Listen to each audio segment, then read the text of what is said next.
Welcome back. You know, a lot of students started their first year of college this year. That means a lot of moms and dads out there having to adjust to being left on their own as empty nesters. Emily Party, founder of Empty Nest Counseling, is joining us now. Emily, thank you for being here. Thank you for having me.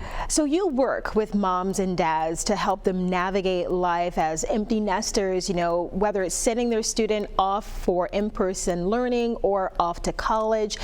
My first question for you, is there really a way to prepare for that transition?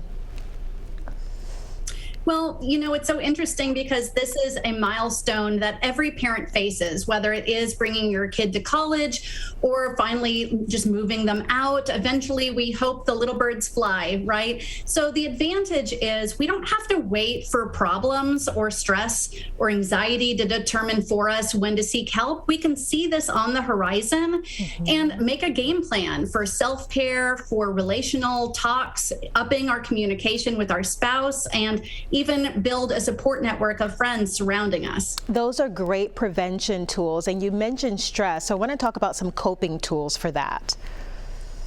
Absolutely. This is a season of life where you can kind of shift a little more focus on your own needs.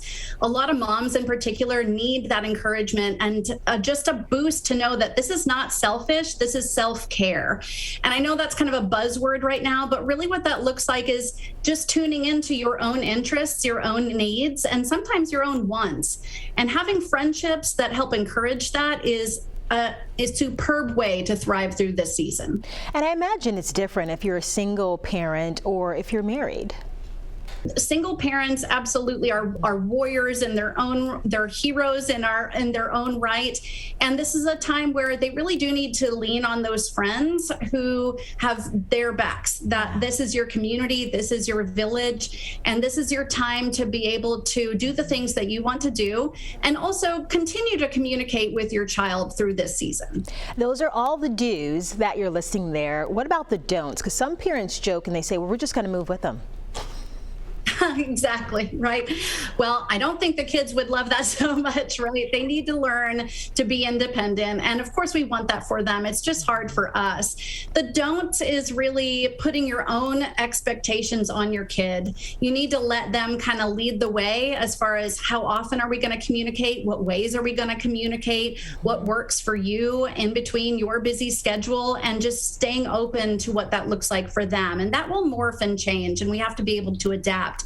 And so being able to have a support network and friends, that's where you turn for your comfort. Don't rely on your child to comfort you. If you're experiencing grief in this season, you really need to attend to your own needs, your own emotions on your own. Wow, awesome information there. Thank you for sharing your expertise. We are out of time, but we certainly appreciate you stopping by.